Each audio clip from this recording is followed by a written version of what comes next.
guys, it's Emily from Nobel Novels and welcome to today's video. This is my August wrap up part 1. Now, the month started amazingly. I've got stacks of 5-star books to show you. And then recently it's just started going up. We're on the 14th of August when I'm recording this, so not quite halfway through the month. I've read 12 books. I've DNF'd 1. I'm doing all right, but I'm not reading anywhere near as much this month because it is the predominant school holidays. I've got my friend's little girl 1 day a week. My kids want to go out and about. I'm busy. I'm not stopping. Unfortunately, I've had a bit of a slight relapse on my knee because playing football with my son and walking so much has meant that my knee is really reacting. So I'm in a lot of pain, which makes concentrating harder, and it's a bit of a wobbly time, but I'm not going to think negatively. I've read 6 5-star books, which I can't wait to talk to you about. I've got, like I said, I have my DNF. I've got 1 book that's not rated. I've got 4 books on the go at the moment. I've got 1 that I'm starting today. I'm starting Affinity by Sarah Waters, which is one of her shorter books because I'm desperate for a Sarah Waters book. Loving the LGBTQ plus in the element in it. I'm just so excited by it. So I'm going to start that this afternoon. I'll show you first of all what I'm currently reading, and my hands are all over the place today. Sorry about this. Been a bit naughty and just went to a car boot sale. Bear in mind, yesterday I bought 9 books yesterday, and I've just gone and bought about 6 or 7 or 8. I can't remember, but they're only 50p each. So yeah, expect my haul number to go a bit higher this month. I'm going to count my book haul with Gemma's going to be at the end of the month now, so I'll count that on September. I've had a bit. I'm doing that comfort buying, and I've got a video coming up to tell you about my read versus unread, and it turned out that I've got a lot less unread books than I thought I did, and a lot more read books than I thought I did.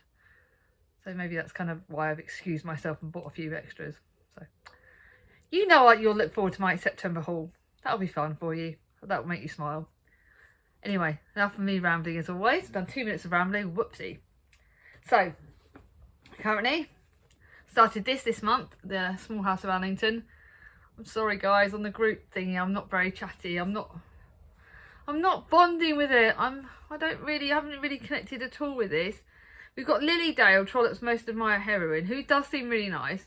She's recounting the tale of her love for an ambitious Crosby. It's all right, and then we've got despite the fact she's got deserving attentions of an honest suitor, Johnny Eames. But this one doesn't have many connections with other books, which is what I like with series books, and I've not really got that here, so that's why I'm probably not as connected. I'm not going with their reading schedule. I'm just now reading about a chapter a day, or 2 chapters a day if I've got time. So it's all right. Just again, I'm really losing my love for that series. It's really annoying me. Then it's my last couple of weeks now. I've only got 2 more weeks ahead with Anthony Trollope. Not with Anthony Trollope, Brothers Karamazov. And me and Charlie are both feeling the same on it. It will be more in my wrap up at the end of the month. But he is rambling a hell of a lot. And there's so much in this big massive book that doesn't need to be there. So I'm really struggling with that. It's not going to have a sort of high rating as I wanted. I'm actually finding I'm missing the Crime and Punishment. I want to get my own copy of Crime and Punishment again because I want to give that a go. I think I might enjoy that more than this because this is not grasping me. Then I've got my last couple of weeks ahead of this. I've only got 2 more weeks left of this. War and Peace by Leo Tolstoy. Again, I've done this over 3 months with the Read Along group, and I'm really sorry guys. I've not been chatting enough with you. I'm really struggling with this. The peace side in it I'm enjoying. There's certain characters I like Prince Andrew and some of the ladies in this. But the war bits are just push over my head, and I'm really struggling. I'm really sorry. I'm hosting a read along for this, but I'm not even really chatting much because I'm not grasping it. I'm not loving it. I think my goal for next year is going to be to cut back my big books and certainly cut back my older classics. I'm now going to be reading Gone with the Wind at the start of the year with the lovely Naomi from Naomi's Bookshelves, which I'm really excited about. And I think I'm going to go for books next year that I don't want, especially with the classics. I'm not going to go for any bigger classics. That big books I wanted to tackle this year is not really doing very well on that either.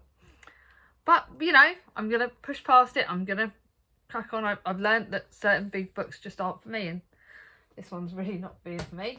I'll start on that tomorrow. I've just read the pages for that, so that's that. I have an order of my audiobooks that I'm reading because I alternate in the days with the Brothers Karamazov and War and Peace, but I'll be glad they'll be done in 2 weeks, and that'll be neatoed. I think I'm going to keep the Karamazov brothers because I want to give it another go, but War and Peace is going bye-byes. Then I'm also reading Carry On by Rainbow Rowell with the lovely Chloe from Chloe Reads Books. This is easy to read. It's quick to read,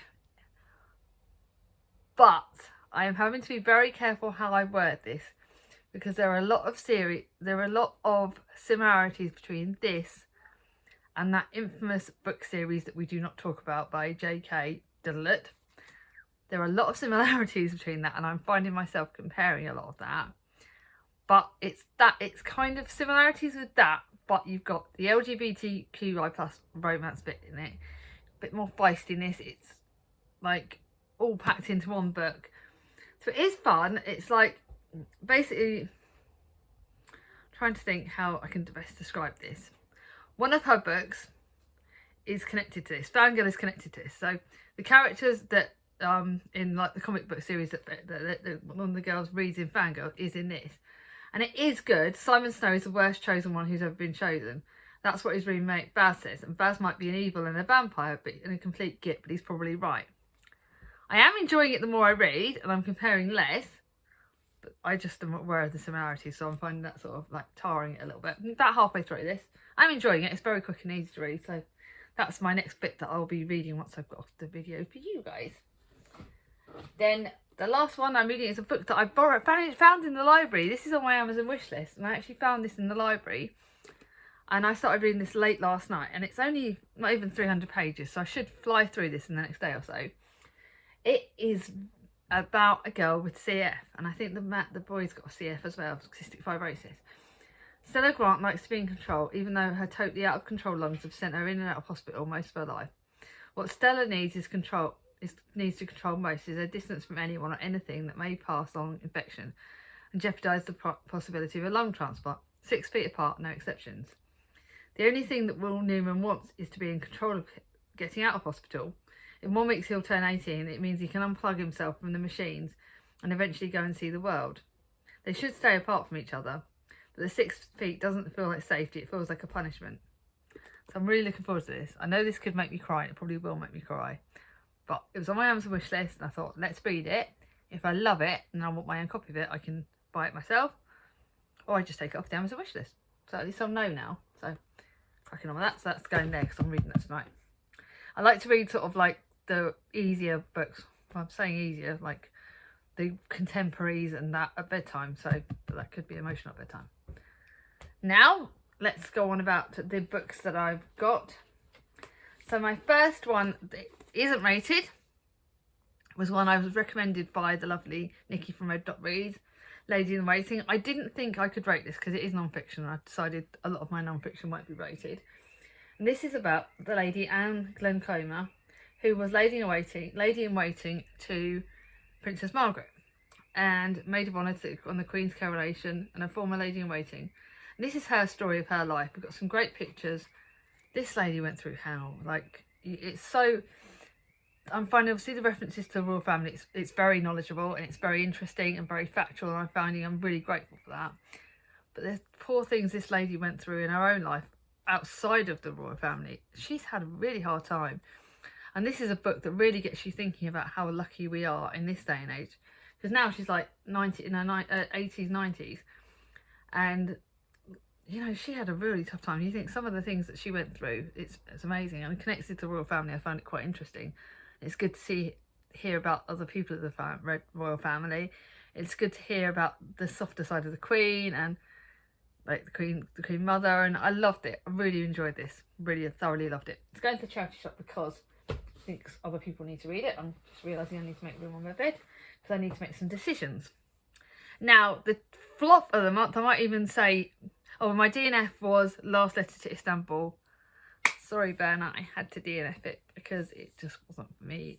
Within like 20 pages, I was looking at it going, I'm not in. And right now, with everything going on, I need to be in on my books. I need to be reading books that I really want to read rather than ones I feel like I should read, which is what I've been doing a lot this year. So going forward, that was my DNF. But my flop of the month was the 2:15 on a Wednesday afternoon by Linda Newby. This was my TBR pick. It's formally my flop of the month. I rated it 2.5 stars because the ending got a bit better. It's either 2 or 2.5. Again, you know me, I may change the rating. It had so much potential. There was a missing sister. You didn't know what's happening with it. The sister that was left behind, Rose, but you felt like you were going to feel sorry for her, but you didn't feel sorry for her because she made some crap decisions. Like, I found myself, the leading character, like one of the prompts on your book thingy, a storygraph, was, excuse me, are the characters lovable? No, half the characters I wanted to slap her on the face. I got so annoyed in this book. Seriously, I'm not joking. I did not like it. The names of the characters, like the 3 sisters. There's the sister Rose and there's sister Anna. And then there's a character who's connected to them called Rosanna. And you're like, why? And then the middle daughter is called Rose Anna. And you're like, give them some identity. Give them some... I understand connections, but bloody hell. And then that Anna, she was doing things that were so silly and so stupid, and I wanted to slap her around the air rolls. And then the girl that went missing, finding out what happened to her, you didn't feel sorry for her, you just wanted to slap her when you found out what she'd done. Seriously. Oh, I'm sorry, my sister gave me this, and it's going to charity shops very quickly. There were so many characters in it that annoyed me. I read it quickly, which is why it got 2.5 stars, but I think it should still, I rapidly think it should go down to 2. Because I got so annoyed. Anyway, sorry, I don't mean to go off on a rant. Now, my 3-star books are The Taming of the Queen, and it's the Philippa Gregory series. It was not interesting. I didn't like this one. This is probably one of my least favourites in the series. I am still giving it to Gemma because she wants to collect the whole series. This is about Catherine Parr, who you know was the last queen.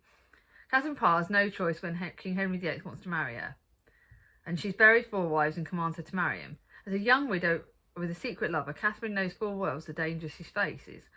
But Henry adores his new bride, and her trust in him grows as she unites the royal family. I've recently read Alison Weir's book on Catherine Parr, and I loved that a hell of a lot more, and that's probably why I was comparing it. That's more up to date, more informative. I found a lot of contradictions with this and other books that I've read about Catherine Parr, and I've read quite a few because she's one of my favourite queens. This I actually got annoyed at Catherine in, and I got so annoyed at Thomas Seymour. I got so annoyed because I've read other books about him, and I wanted to smack him around the face. What is it, my aggression side's coming out in the characters? Don't I get passionate about my books or what? Like, I could literally go into the characters and get into books and get annoyed at the characters. But yeah, to me this wasn't the best of the series, and it's not one of my favourites. But so that's going to Gemma. So that's my charity shop pile. That's my Gemma pile. Then I picked up another Tudor book this month, and this is probably one of my least favourite Tudor books. The author of it's called Emily Purdy, and this was about the fallen queen. So this is more about Lady Jane Grey and her sister Catherine Grey. And again, it had potential. I've read a lot of books about Lady Jane Grey and Catherine and Mary. Mary's my favourite of the sisters, believe it or not, even though she was on with Hunchback and lots of stuff happened to her. But she's my favourite. But I got even more annoyed at Lady Jane Grey in this, and I got annoyed at... But then you found out something that happened to Catherine, and I don't know if it did happen to Catherine, where she got given poison to get rid of a child, and she got forced to do it, and that scene made me feel really upset and really annoyed. But yeah, this is a bit of a floppy 3 star. It's all right, and it was interesting enough, but it just wasn't for me. So my charity shop pile's going quite big. And then we got A Summer Affair. Now, Elaine Hildebrand has got one that my American friends have raved about her work. She's written so many books. The Castaways, Nantucket Nights, Barefoot, Summer of '69. And this is the first one, the Nantucket Nights series. But again, I got annoyed at the characters. Marriage can be as fragile as glass. It looks solid, but actually the slightest thing can break it. Glass sculptor Claire fully understands fragility more than anyone, since she overheated in her studio and fainted, causing the premature of her son. Since then, she's given up work and devoted herself to her children and husband. Then Locke Dixon begs her to provide a glass sculpture for the charity gala night. Claire knows that her family should come first. Unable to ignore the chemistry building between her and Locke, she can't say no. And again, I got annoyed. I'm in a relationship. I'm not saying, you know, me and Chris, roses are red, you know, it's a house of roses. And being a parent is very much of a challenge. Your life becomes involved with the kids. Your kids are the centre of your world. And you don't always look after yourself. But I'm 42. I learned that to give my kids the best me, I had to find the best, make my life happy outside of them. Yeah, it took a little bit of time. But she's younger than me. She's got 4 kids. You don't need to have an affair to find your identity and get love. You just need to talk to your bloody husband and partner. And this, I'm not saying that I can make excuses. I'm sure people have good reasons for things like that. But for me, her reasons aren't strong enough. She needed to get to grips. Your 4 kids you do not need to send her. This is just my opinion. I'm sorry, I get very opinionated when it comes to kids. But it doesn't make an excuse for cheating on your husband. It really doesn't, because it's just annoyed the hell out of me. And then she's got her sister-in-law, and her sister-in-law is getting annoyed. Her sister-in-law finds out, and she gets annoyed at him. And her sister-in-law is going through worse stuff than she is. And I feel it's her sister-in-law I want to give a hug to. And she still doesn't behave like a prat, you know. And she gets tempted. I can see that in some certain bits of this book. But again, she doesn't try and justify herself. And Claire really tries to make excuses for why she's behaving like an idiot. And I got really annoyed. Sorry, that's it. I may try another Elaine Hildebrandt, but I'm not picking up any more of the series. I don't want to know about it. Any book that thinks it's okay to make an affair sound okay is just not on in my eyes. No. Then I got a 4.5-star book, which I've got from the library because I've been hearing about it all over BookTube. The Girl with the Loudoun Voice. I loved this. The only reason it didn't get to 5 stars is because of the way the writing is, the writing style of it. It's our main character, Aduni, is 14 years old, and she's talking in a Nigerian language, or the way it's sort of described in that.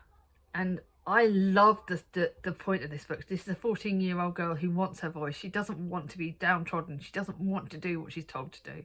She wants to be herself. She wants to have an education. She wants a life. And I thoroughly love that bit of the book. And I think the things she goes through, I felt for her, and I wanted to wrap my arms around her. And so much of this book made me cry, and so much of it made me feel for her. I flew through it. I found it hard-hitting, lovely. Like I said, the only reason it only got 1/2 star less was because of the writing style. But that does not detract from this is an amazing book. It's one I thoroughly recommend. It really does get you thinking. Inside every girl is a Loudoun voice. A voice to speak up for herself. For the girls who came before her. And for those who will follow. Brilliant. Thoroughly all-inspiring book. One I thoroughly recommend, and definitely would say to everyone, yeah, Own Voice is brilliant. Well told. Short chapters. Loved that bit of it. Brilliant book. Going back to the library, but loved it. So now I have got 6 books that are 5 stars.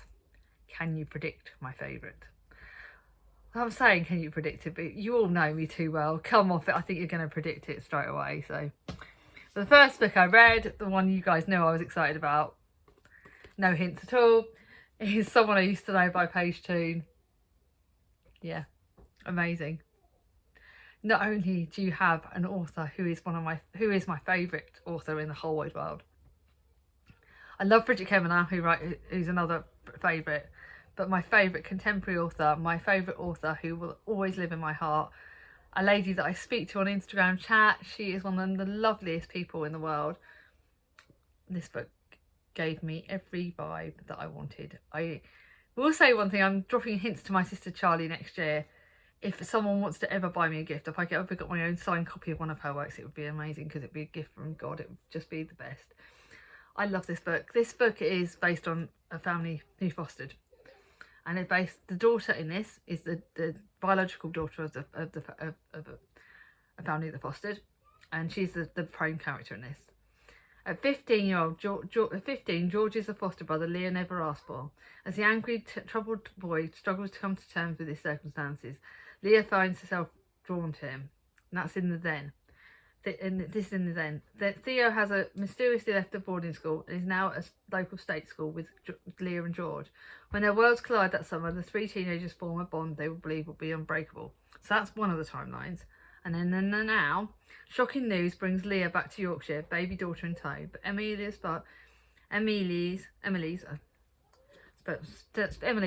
it's spelt with an I-E-S. Father Theo isn't with them, and George has unexpectedly returned. After half a lifetime, have they healed the scars of the past? All coming home, set their hearts for a new direction. This book gave me every emotion.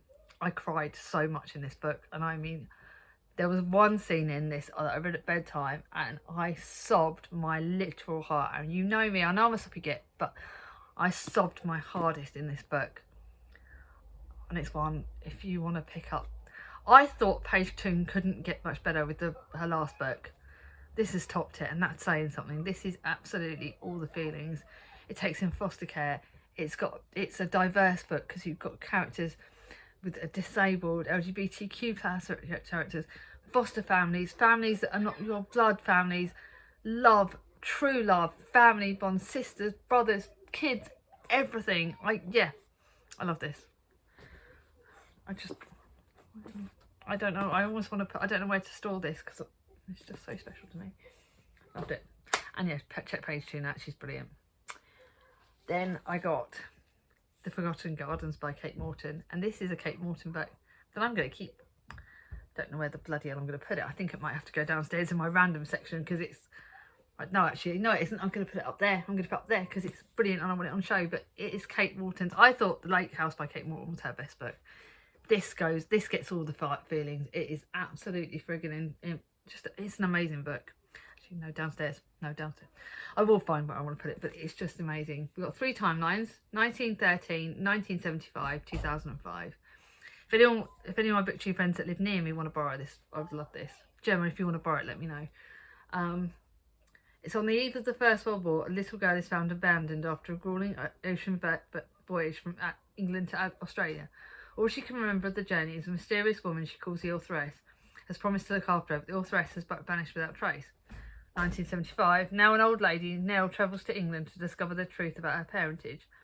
Her quest leads her to Cornwall, a beautiful estate called Blackhurst Manor, which has been owned by the Mountfort family. What prompted Nell's journey after all these years? And then we've got the present timeline is 2005. On Nell's death, her granddaughter Cassandra comes into a surprise inheritance, Cliff Cottage in the grounds of Blackhurst Manor. And it's notorious among the locals for the secrets it holds. Again, brilliant. Kate Morton's best. One of the best historical fiction books I've read this year. Thoroughly loved it. Gave me all the vibes. Probably is my biggest book of the month. It's over 600 pages, but it could also equal why I've read less, but love this book. That's a keepy. Then I've got a book that I got sent by one of my subscribers, the lovely Amanda, and it's the novella after the Sphinxes trilogy, so I can't really tell you about it, but it's got the 3 girls, Evie, Amber and Lottie, and you find out on their new year what's happened to them all. Every emotion, cry, laugh, brilliant book. Thoroughly loved it. If you've read the Sphinxes trilogy, you have to read this. You find out what's happened, you find out how their lives have changed, and you love it. Keepy. Another keepy. The second in the series of A Sprinkle of Sorcery. The 3 sisters are amazing. I know that technically I should love the elder sister the most, but I don't. I love the younger 2. I always think that as the eldest I should relate more to the elder sister. And Charlie, if you ever read this, let me know if you think. But look at the pictures on this book. Like, Chris got me that for Easter, and look at the pictures on these end pages there. It's just, oh, it's so stunning. I can't wait. I think the last book I'm going to read in Victober, during Victober. Not for Victober, but to keeping me going on that month. And this is about the 3 sisters and another journey they all go on. And oh my God, you have to read it in order because you find out things about it. Certain things are connected to the first book, but thoroughly love this series. I think I'm going to read the 3rd with Charlie, actually, from Charles Heathcote, and I just loved it. It was a feel-good middle grade fantasy. Loved it. Think it's all brilliant. Gave me such good vibes. I could hug that series, and Mia's now reading that series as well. I realise this is going to be a longer video. Oopsie. Then my book I literally finished last night was The Summer Seaside Kitchen by Jenny Colgan. I've read it before. Oops. I have read it before I got Goodreads because I recognised it. and I recognised the characters in it, but it was 5 stars all the way. Jenny Colgan gets LGBT characters. Jenny Colgan smashes it. She talks about a girl's journey with grief. She talks about family. She talks about the most imagined island of Muir and how home is where your heart is, and I loved it. I'm going to read the end of this speech either this month or next month because I can't wait. I need to read it. I need to read the next one and find out what happened to the characters. Jenny Colgan has a way of writing series where you want to read the next book in the series. You want to find out what happened to these characters. You want to love them, and you love the characters. And I love her books, and I'm collecting them all, and this is getting, my bookshelves are killing me because I've now got shelves where I've just got authors. So I've got like Jenny Colgan bit on one shelf. I've got page 2 kind of collecting all her older books. I've got Veronica Henry there, and I've got characters there, and some of them I just can't get rid of. I can't get rid of Jenny Colgan books. They're just too good. This is brilliant. I read it because Nikki told me to, from Red Dot Read. She told me to, and I'm now, like I said, I've got to get the end of this speech. We've got to read the 3rd one. I've just got to carry on. I'm so grateful for Baz Books, my favourite charity shop, for getting me this. I just want to read them all. I love Jenny Colgan. She's another lovely author, by the way. God, what is it with me? Me and my contemporaries. And then the last book, well, again, I started this month, but she's the last in the Brown Girl series. 5 stars again. And yeah, brilliant. This is the lead this tackles, it's got autism in it. You've got characters of everything. You've got body positivity. You've got feisty kids. You've got people who put up fronts. You've got characters that you love. Oh, and I loved it. I loved it. I loved this. I loved it. I loved it. I know some people don't love this book, but I loved it. I loved it. I loved it. Loved it. Loved it. I really can't tell you which is my favourite in the series because I think Get a Life Chloe Brown, the first in the series, will always be my top because of the chronic pain, and I related to that. So I related to Chloe in that way. I related to Danny, the middle sister, and a lot of my sister Charlie recommends. My sister Charlie says that I'm a lot like Danny. And if you read the Danny Brown one, you'll understand why. Yeah, that's quite. But then there's certain bits of Eve that I can see as myself. How I always try and please people. I always put up a front. Let's do it less these days. But how we always want to feel that we need to be what we need to be. I've spent years trying to find myself. Job-wise, I'm doing a job I love, but is it what I want to do? Is it what I imagine my life? I don't know. My favourite job is my hardest job, and that's being a mum, and that's the one that I will spend all my time doing. But yeah, this is brilliant. It's got a great book. Loved it. Loved reading it. Buddy read it with Gaia. Loved it. Loved reading it with her. If Tali Hibbert writes any more books, I'm going to buy them because this is just amazing.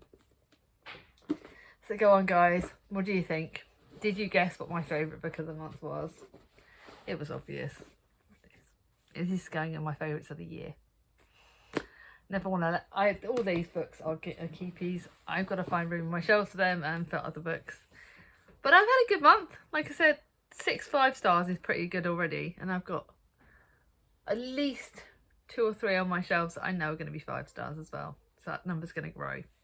I've got, obviously, Road Trip to start on Monday. The day this comes out, I'm starting Road Trip with the lovely Ange from Ange's Book Chatter. I'll probably also start Crossfire, the latest Marilyn Blackman, which I'm reading for to join the 6 read along. I'll link that for that. I'll link Kat's video for that below because she's amazing. I love Kat. And then, yeah, I've got another Veronica Henry books which I'm looking forward to reading. I've got some great books. And I've got some live books up there. You're going to have a Try the Chapter tag, which I've got those books that I'm going to be starting on. I am not borrowing very many books this month because I really want to get my physical TBR down, even though I bought more books than I should have done. Please tell me I'm going to be good. Tell me no more buying, stop. When you see what I bought, you'll understand why. Anyway, if you like this video, give it a thumbs up. If you're new to my channel and not subscribed yet, ring on my ding-a-ling, and I'll see you all soon. Bye-bye.